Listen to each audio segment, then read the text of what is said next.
Welcome back to Voices from the Touchline. Today we are joined by Danish UEFAA licensed coach Frederik van Deurs, currently under 15 head coach at SønderjyskeFodbold.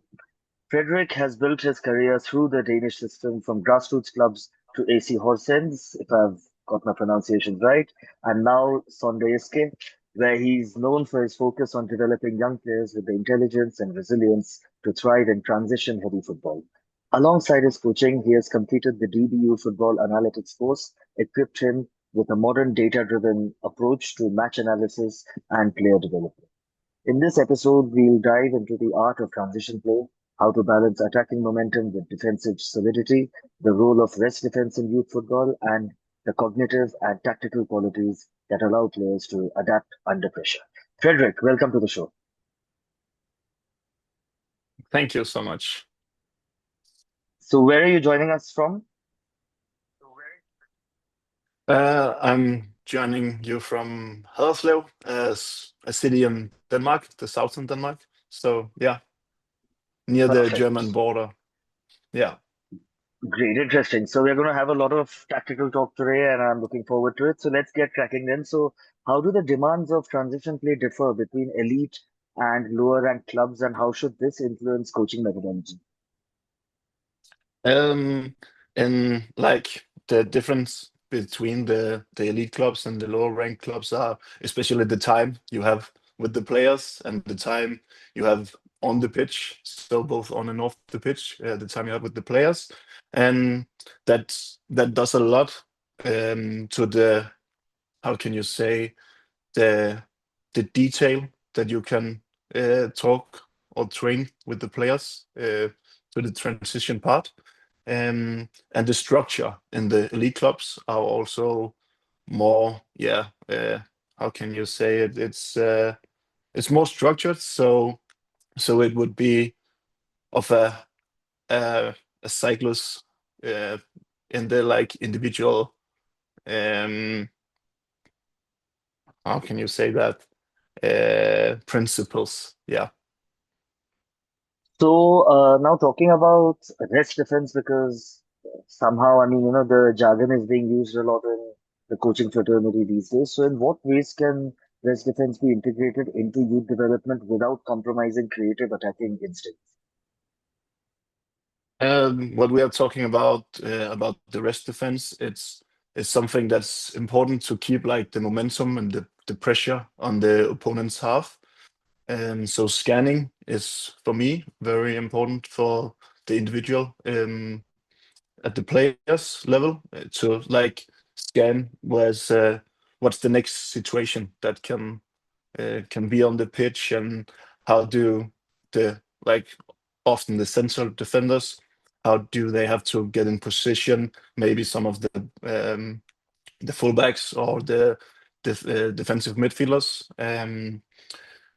what are their positioning, and when will the second ball drop? Do we need to like closure the penalty area to get the second ball after a clearing or something? Yeah. And you mentioned scanning. So again, that has something to do with cognition and, of course, decision making. So what cognitive qualities should be prioritized in players to improve decision making during both offensive and defensive transitions? Can I have that one again, please? Sorry. Yeah. So I was asking what cognitive qualities should be prioritized in players to improve decision making during both offensive and defensive transitions. I think it's important that they can like read the game. That's very important for the players. They can see the situations. They have been in, like recognize the situations. Maybe they have been in some of them before. It's important that they can communicate. That's also a part of the like scanning part or the preparing part, I would say. So that's like the two key points for me. Definitely. And I've also been inquisitive to know about, the environment that you're in. So how does the structure of Danish youth football, particularly in clubs ranked, 13, 14, affect the development of transition-oriented players? Yeah, we have like a star system in Denmark. So the 14 best ranked club are like in a league together and play against each other on the under 15, under 17, and under 19 level. And under 13 and 14, we have like smaller tournaments in a smaller area. So it's not on the national level, but under 15, 17, and 19ers. Superb. And do you think a team's identity can be built around transition play alone, or do you think it should be supported by strong positional principles as well?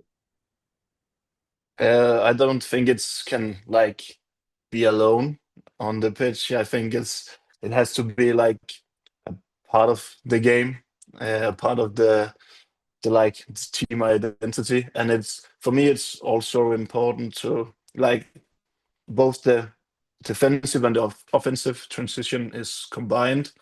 And you often see teams that are good at the offensive transition are also good at like the counter pressure, repressure. I don't know how you want to, but it's also important to like uh, have these two things in common. So the defensive part and the offensive part when we're talking transition, and you also have to be aware.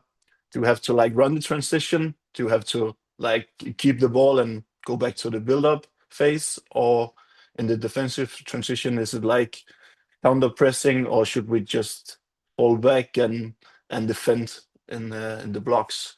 But it can be like a good identity, and it can be the transition part, and it can be a good weapon for a team if the structure in the transition part is good. And that's one of the difficult things to train in the transition part, because it's not structured, but I think that's quite a interesting thought if we could make the transition part a little bit more structured.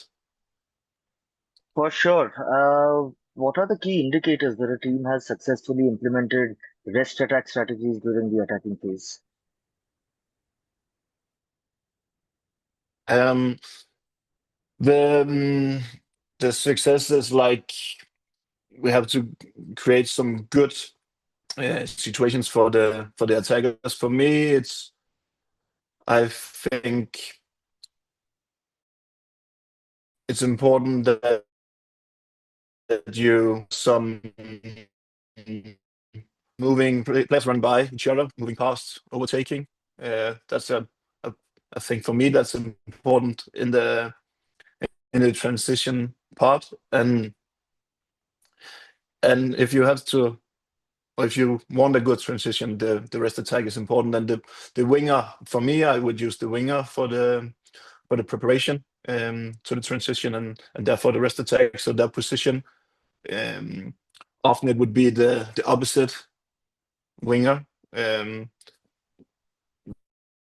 the opposite way of the opposite side of the opponent's build-up side, and a successful rest attack if you either could go and run the transition, or like keeping the ball in the team.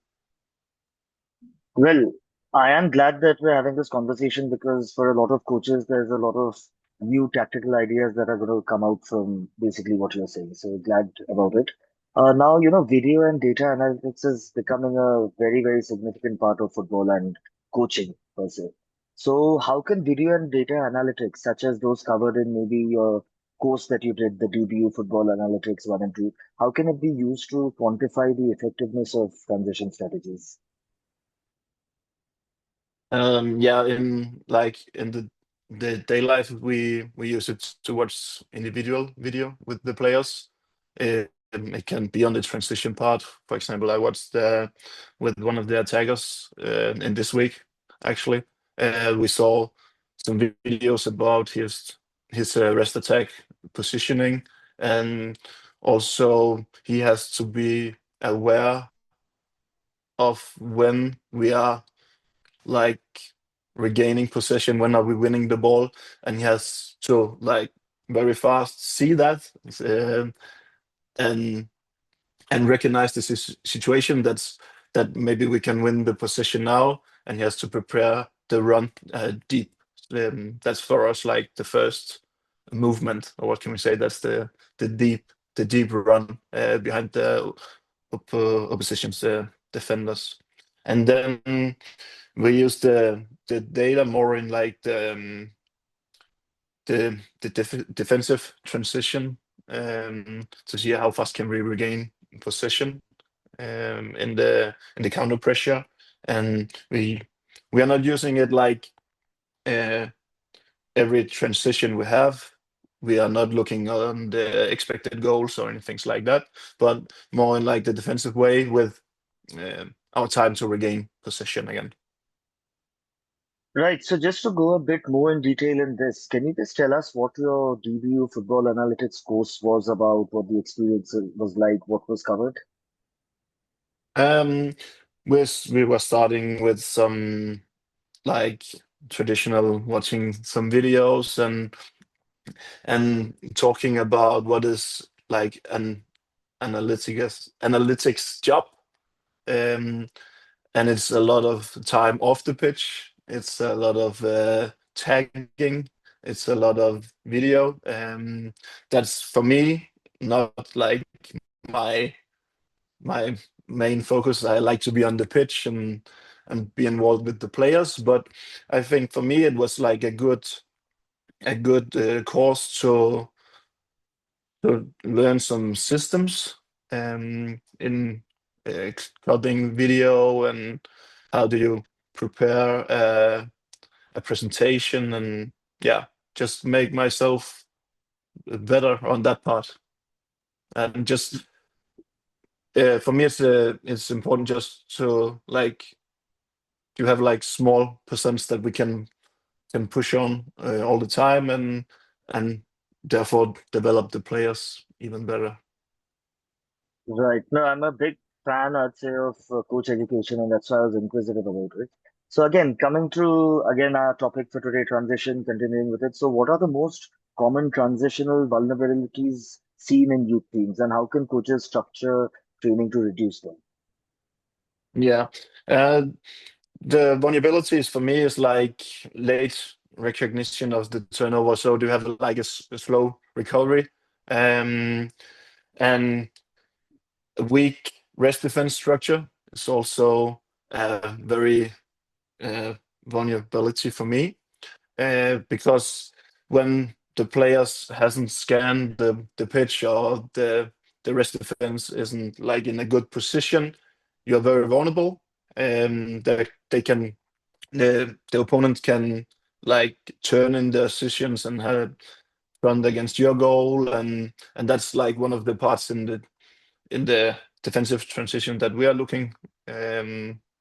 So how can you say it? Oof, yeah, we won't like have any situations in the defensive part where the the opponents are facing towards our goal. So keep them with the face to their own goal. How can you say that? Yeah, Yeah. and then we have like technical errors under pressure. So if we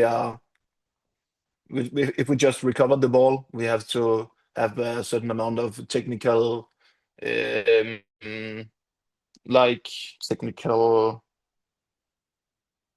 We have to like be good on the technical part too, like the first touch, the passing, so we can move the ball away from the area. Yeah, and if we were looking on the solutions, we play a lot of like scanning games, where that's the main topic of the drill, and we play some games where we are talking about be dominant in certain areas. So when you're like attacking, we have the players to be in a specific zone so they can prepare the rest defense. Yeah, and then we have some trigger-based small-sided games. I think most people know these, like when you play in a small area and we we make the players lose the ball on purpose. So there's a lot of like um, a lot of possibility to get under pressure. Yes, I love the detail in the answer because this really kind of makes everything clear and how one can do interventions or other design training sessions in a way that we can get that kind of output. So brilliant. Now talking about periodization. So how should training periodization reflect the high intensity demands of transition moments without increasing injury risk in youth football players? Because I mean, to give you an example, Liverpool under Klopp, they were huge on transitions, and we saw how Klopp made them work. But then eventually, it's difficult for players to sustain over many seasons playing that kind of football. So how would you deal with it? At the moment, at the club I'm at now, we are having a transition day. That's every Tuesday. We have a transition day, and so like all the drills are with the topic transition, and that's like the toughest day for the players with a lot of sprint meters and a lot of accelerations, and that's on a good day because it's match day -3 for us. So it's like in the middle of the week, and that's the time of the week where it makes sense. It doesn't mean that we don't talk about or training transition in any of the other days, but it will be like a more like a subtopic the other days. And the former club I was at, we had like every topic for a week, so that we could have transition for a whole week, like every day on the week. And then of course we still tried to have different load on each day, so we wouldn't push them on a Monday or Friday, the day before the match. So yeah. Yeah, no, I mean, my key takeaway here is that, doing this once a week, as you said, at your current environment, that's a good thing to do because, of course, so many goals happen because of it, and me as well, without really pushing the players too much. Once a week, I think, at least in my own environment, should be enough. So that's great. And now I'd like to give my opinion on transition. There's a big, I believe, psychological factor that comes in because, like everyone understands the tactical nuances of it. Everyone, hopefully, I mean, at least at better clubs, have the technique to execute. But then that entire grit that, okay, now we have to go at 100% sprint into positions has a lot to do with mindset. So I wanted your opinion. How does psychological readiness influence a team's ability to transition rapidly and efficiently under pressure?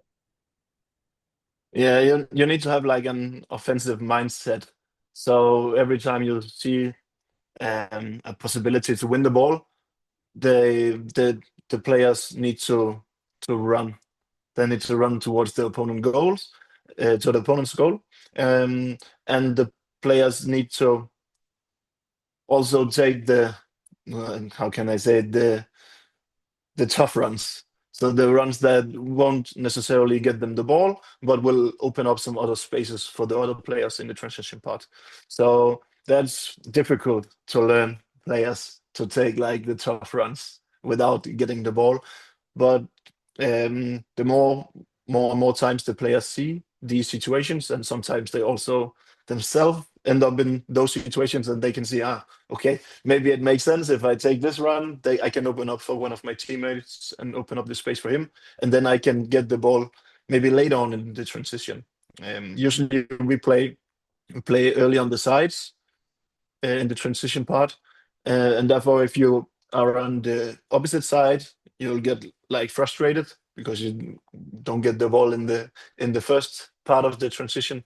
But then it's important for us that they uh, keep running and keep like running by the opponents and the guy with the ball, so they can end up in the like final third.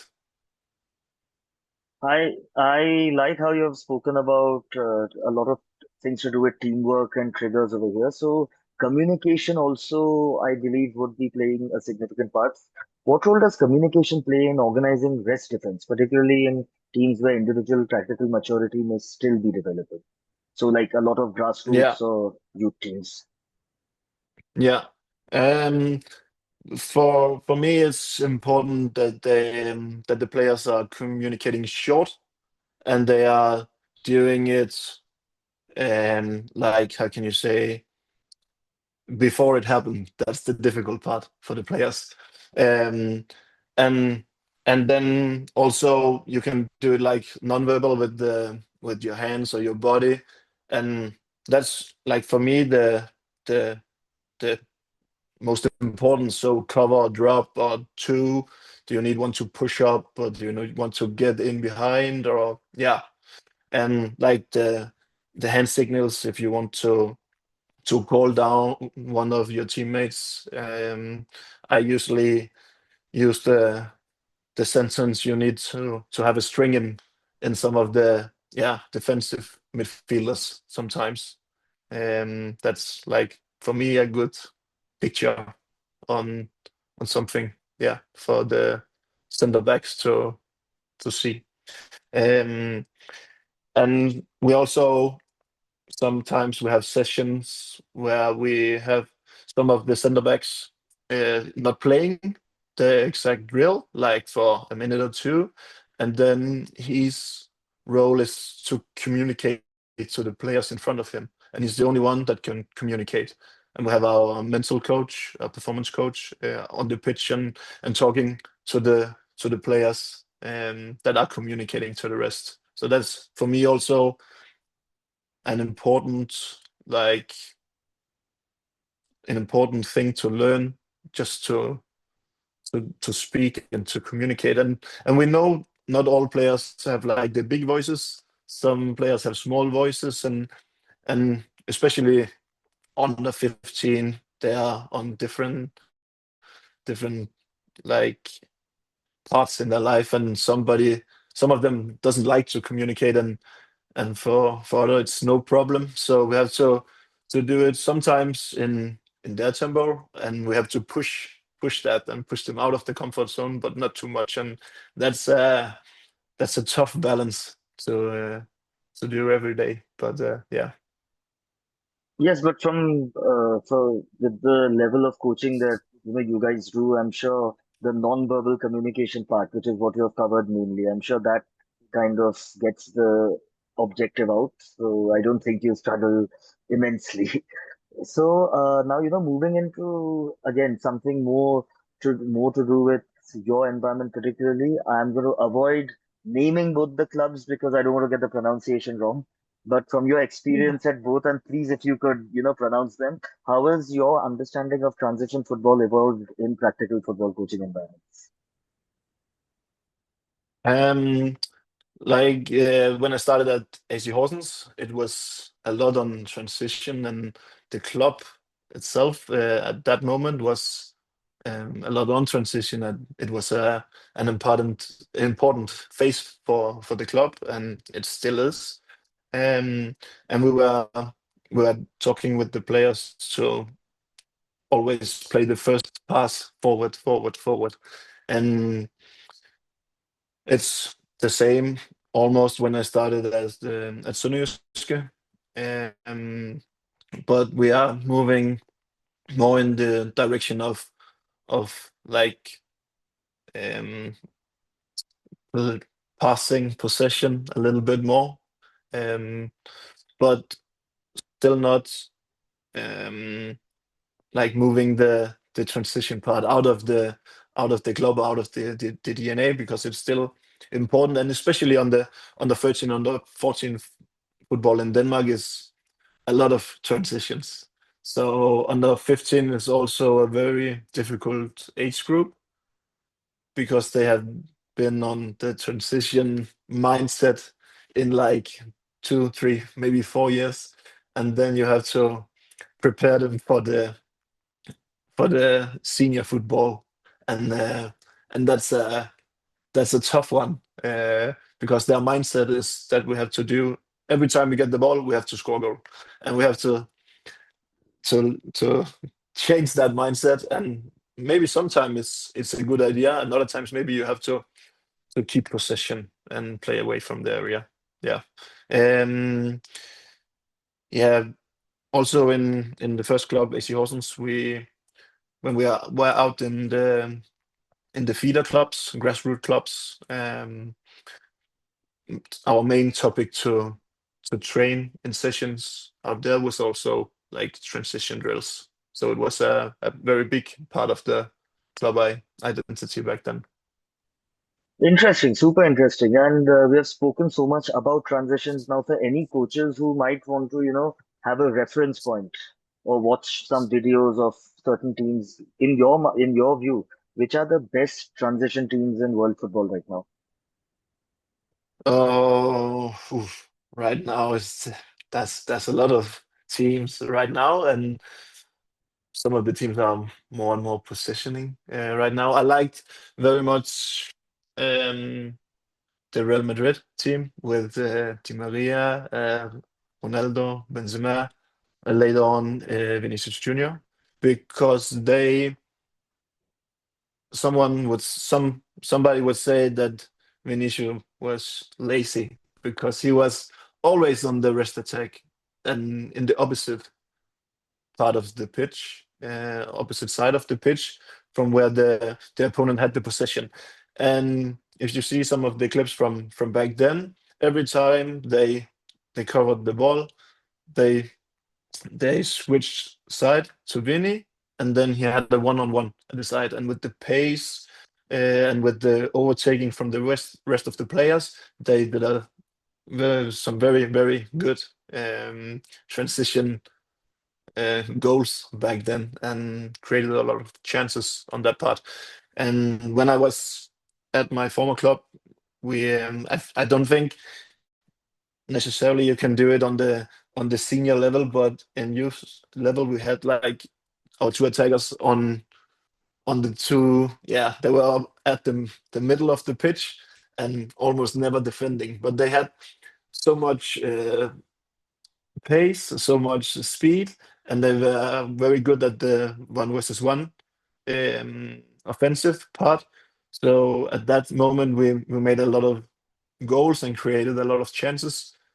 But it's also vulnerable when you are almost only defending with, yeah, 8 players. You could see the PSG team with Messi, Neymar, and Mbappe, only 7 players defending every time. So it has it like, yeah, as we talked about earlier, it has some vulnerabilities, and yeah, but Definitely, it has its pros and cons. But yes, I remember Real Madrid's example was superb. They were magical. But if you could steal one team's transition game and plug it into your own squad overnight, I won't ask you why, but if you could just name the team, who would it be? it would be RB Leipzig, Okay, all right. or like, yeah, the Red Bull Leipzig, or yeah. But it is also like both the transition part with the ball and without the ball. The German football is good on the, yeah, counter press Yeah. part. So yeah, I watched a lot of also podcast and so on with Jesse March when he was at the Red Bull concern. So yeah, there's some interesting things with him. So I think this podcast has been very, very deep into transitions. We have spoken, I think 90% of our conversation has been on transitions. So that's superb. I think very insightful. However, let's understand because of course you're as a coach, you're not limited to transitions. Can you tell us about your journey in football and coaching as well as your own philosophy in the broader aspect, not just transitions? Yes, I'm 29 years old, live in Denmark, and I've been at my current club for almost, yeah, over a year, almost a year and a half now. I started my career when I was like coaching career, if we can say that, when I was like 12 years old. I started as an assistant coach with some under 9 guys in a grassroots club, and I was there for like 11 years, I think, until in 2018, I went to like the nearest elite club called AC Horsens, where I got a job as under 15 assistant for 2.5 years, and then I became the under 13 head coach for half a year, and then I became the under 14 head coach, and I had that role for 2 years, and at the same time, I was a foundation phase coach, I think it's called in English. I had like the responsibility for the under four, under five, up till under 12, in one of the grassroots clubs I worked at earlier. So and yeah, and last summer I like got a job at a new club, and that's interesting. It's something new. Been like 6 years at the same club before, and I think it's healthy for me to experience something new and talk to some new people, and yeah, that's a good learning for me, I think. So, Um, like my style of play, um, I always say that football is about taking good good decisions in the highest possible like tempo. And so for me, decision making is very important. If the opponents give you like the space behind them, for me, you have to play over. Do they give the space in between? Then you have to play in between. Do they give you the space on the sides? You play on the sides. And I know that's like an easy answer, but uh, that's for me. It's important to learn the players to com- to make the decisions themselves. That's like an important key point for me. definitely. And just to check again, so you started coaching at the age of 12, is it? Yeah. That's insane. So you've already got years of experience. You're a veteran then Yeah. by now. Yes. So But you like the first couple of years was just like I was 12 years old, moving some cones and just yeah, observing. I right. think I can't always remember it, but yeah, on the bike and then to the nearest football pitch, and yeah, Right. So I think you might create history. Like hopefully you have a long life and maybe, you'll complete 60 years in coaching or 70 years in coaching at some point. Yes. that would be Amazing. nice. Yeah, Yes, great, Frederick. This was an amazing chat. Thank you again for your time. Thank you for joining in. All us coaches have busy schedules, but you've been kind enough to lend your time and have a wonderful conversation on transitions. And I think this will be very helpful to my audience. Thank you. thank you for having me.